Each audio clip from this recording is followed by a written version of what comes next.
morning. We are Team 3 and we made the Purdue Pete Hammer Down toy. I'm James. I'm Teal. I'm Boone. And I'm Ethan.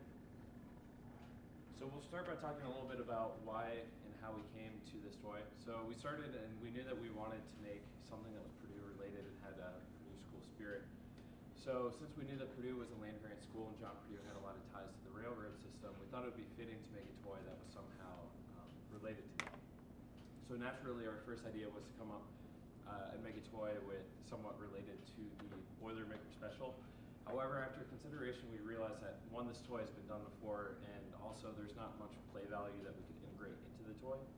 So next, we thought the best moving forward would be to use Purdue's mascot, Purdue Pete, and somehow involve that with the railroad system. So ultimately what we came up with was a toy in which you would have Purdue Pete hammering down railroad spikes.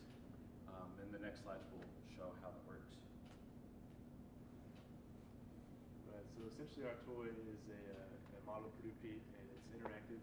That you'll flip a switch and you can hammer down the railroad spike. It'll latch down, and then you'll slide over to the other side. It'll pop up, and you can hammer that one down and repeat, so on and so on. It's powered by a 12-volt motor, which is what gives you the translation of Pete. And so as he'll slide back and forth this yellow link, there he goes. He hammers one down because of the switch right here. And that's what you do. And then this spike will pop back up once he goes to the other side.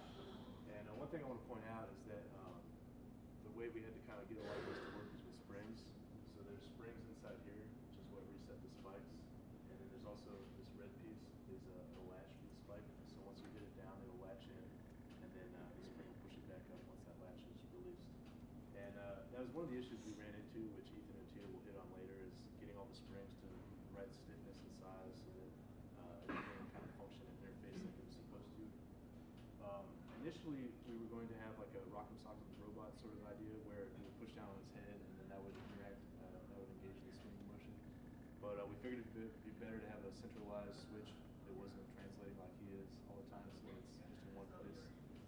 So let's go on and show the other video. Next we have a top view of our model, which kind of shows some of the inside parts a little better. So notice this yellow link right here and how it'll hit on the red latches on each side and disengage the spikes. So the green piece right here is the Scotch yoke, and essentially that's what turns the translation from the motor to, the rotation into a translation, and that's how we get Pete sliding back and forth. So next I'll hand it over to Teal to talk about some. So this toy has a moderate play value, and the reason to say that is because it does incorporate interaction. Obviously, you have to flip the switch to get Pete to hammer down, and there's a big kind of timing aspect into that because since he's moving continuously, even though at a slow speed, you have to time it just right so he's at the end of his path once you swing him down.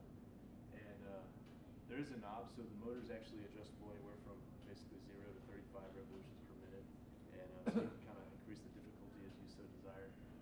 And there's kind of a challenge aspect too, right? You can make it competitive, kind of make a game out of it with your friends, so you can hit the most spikes in a certain amount of time, and at whatever speed you want. So going through this build process, we ran into multiple different issues, a lot of it due to the types of materials we're using. So right here, this is the motor mount. So the motor is mounted underneath here, screws to that. But we were finding that as it rotated and that Scotch yoke was being brought back and forth, this was actually doing quite a bit of bending, which then tilted the platform and made the Scotch yoke start to bind and move. So that's one of the big things we had to fix was we beefed up the thickness of the top and the bottom, and we put a back end on it, which made it a lot stiffer. So there's lots of flexures everywhere. Also in the Scotch yoke itself, the part that followed it, that follows in the groove, that was a little bit too tightly toleranced, and we ended up using a bit of a WD-40, which definitely helped with the lubrication of getting the motion to work. Even though we had a strong enough motor, it was able to push it, but the Scotch yoke itself actually started to bend as it went through rotation.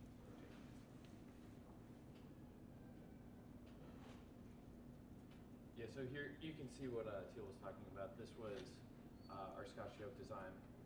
It was sitting upon the wheel, and this was the part that was flexing a lot, and initially in one of our final runs, it actually ended up snapping, and we had to fix that last minute. And we had Purdue Pete is essentially sitting on a platform that's connected to this top piece, and then this connects to that yellow linkage bar. And like you said, this was probably one of the biggest issues we ran into was a lot of undesired flexure in this, and also when it printed, it was a little bit warped, so it wasn't completely flat. So that also was something that was unanticipated and ran into problems later. You can see here the word under-engineered parts, and since we only had a certain volume we could build in, we had to condense everything to get down. So going forward, if we were to do it again, we'd beef up a lot of the parts, make them stronger, and so there wouldn't be as much flexion and bending, and tighten up some tolerances and loosen up some other ones too in different aspects of the toy. So we'll go into give a little demonstration here. Like we said, there's a lot of friction and it catches, so we'll kind of help it along, but you can get an idea of what it's. Yeah, one of the big problems is the two pieces of acrylic riding on each other. There's a lot more of a friction coefficient than we had originally assumed there. So we had to put a couple pieces of Delrin down to try and get it to run a little smoother. And so it's not perfect yet, but we'll see if we can get it.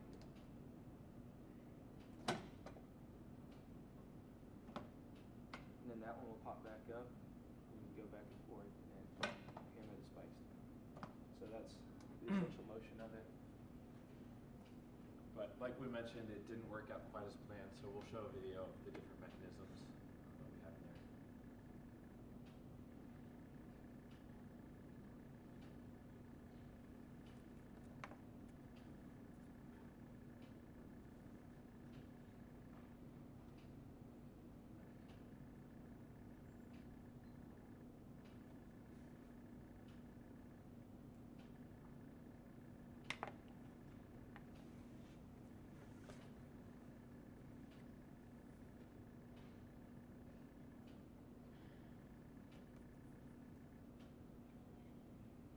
So as you can see, when he moves to the opposite side, that's when the railroad spike comes up, so you can hit it once he comes back.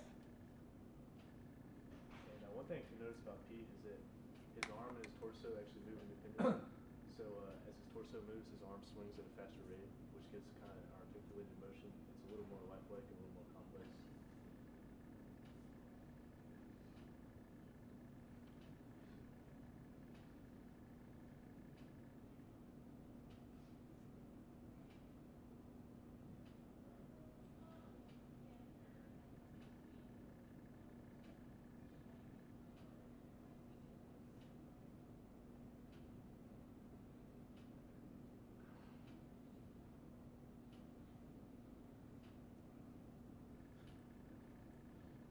All right, so thank you.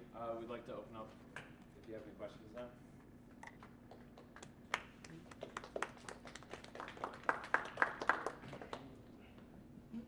Is there any reason why you choose only two names? Why we only chose 2 pins? Then it's pins, yeah. I suppose we figured that it would be difficult. We thought about maybe having 4 pins, so having those 2 and then having 2 behind it. Though that would add a lot of difficulty because then we would have to have it translating in 2 motions. And then I suppose we could have had 2 railroads side to side, but we thought that it was most realistic just to have the two railroad ties right next to each other.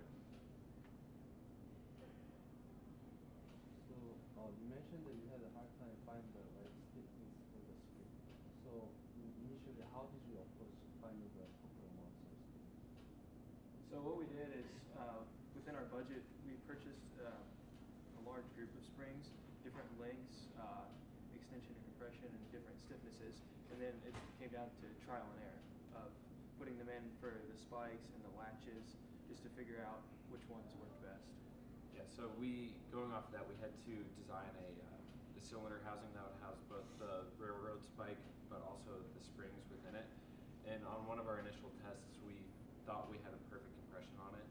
And since another team mentioned before, the 3D printed parts were somewhat brittle, so we actually had it, and it was able to hammer down pretty easily. However, when it released, it shot up so quickly that it actually broke the collar that we had preventing it. We almost shot the railroad spike completely out. So that was one of the biggest difficulties, was trying to find a spring that had the right compression said it. We had to. We did about 2 designs of our spike housing to mitigate that issue. Quick question, right? Yeah, so we had a $60 budget. Yeah. Purdue Pete bobblehead cost $55. So That's what we were. Yeah, within our originally hoping budget. to put one of those on there. Yeah, we attempted to do the solid modeling or the surface modeling of Pretty Pete's head, and that It proved to might have be- been a disgrace to Pete if we Yeah. had done that.